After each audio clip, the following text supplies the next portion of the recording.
আজকের পর্বে করে দেখাবো চাপলি কাবাব। আর এই চাপলি কাবাবটা খেতে কিন্তু সেই মজা। আমি আজকে গরুর মাংস দিয়ে করব, আপনারা চাইলে এটা মুরগির মাংস দিয়েও করতে পারবেন, চাইলে খাসির মাংস দিয়েও করতে পারবেন। যার হাতের কাছে যেটা থাকবে সেটা দিয়েই বানাতে পারবেন, সেম রেসিপি ফলো করে।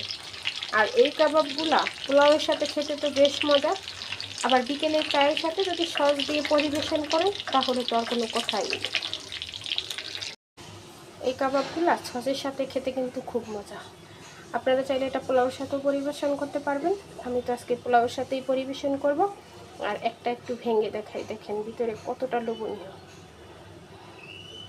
আশা করি এই চাপলি কাবাবের রেসিপিটা ভালো লাগবে।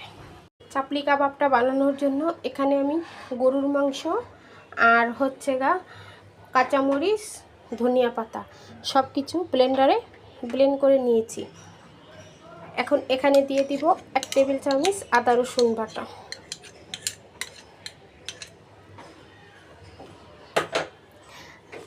দিয়ে দিব পেঁয়াজের বেরেস্তা 1 টেবিল চামচ, শুকনা মরিচের গুঁড়া 1 টেবিল চামচ, ভাজা জিরার গুঁড়া 1 টেবিল চামচ, গরম মশলার গুঁড়া 1 টেবিল চামচ, কাঁচা কুচি করে পেঁয়াজ দিয়ে দিব 1 মুঠো। বেসন দিয়ে দেব। বেসনটাকে আগে থেকে আমি খুব ভালো করে চেলে তারপর এটাকে আমি তাওয়ায় একটু ভেজে নিয়েছি, এতে করে বেসনের যে একটা কাঁচা স্মেল সেটা চলে যাবে। এখানে 2 টেবিল চামচ দিয়ে দিলাম। আর এখানে দিয়ে দিব আমি ব্রেড গাম।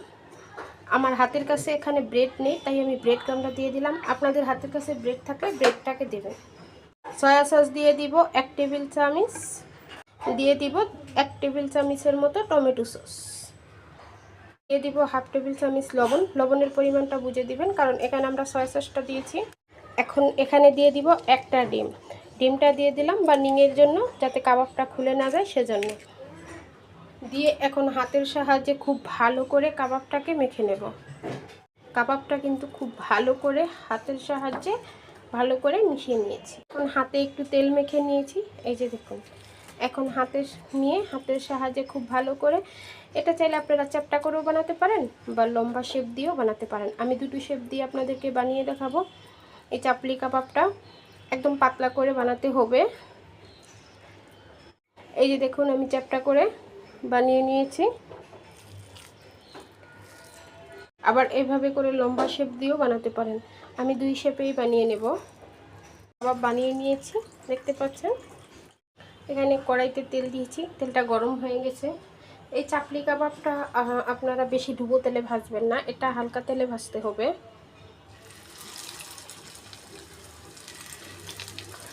এখন আমি আস্তে আস্তে করে দিয়ে দেব।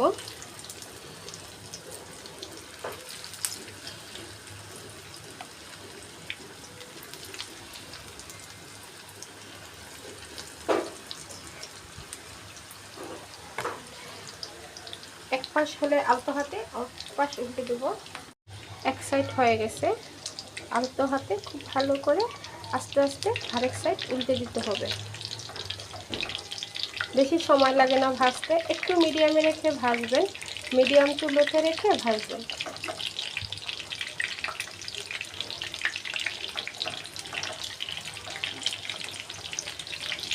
ওই দেখুন, উল্টে দিয়েছি।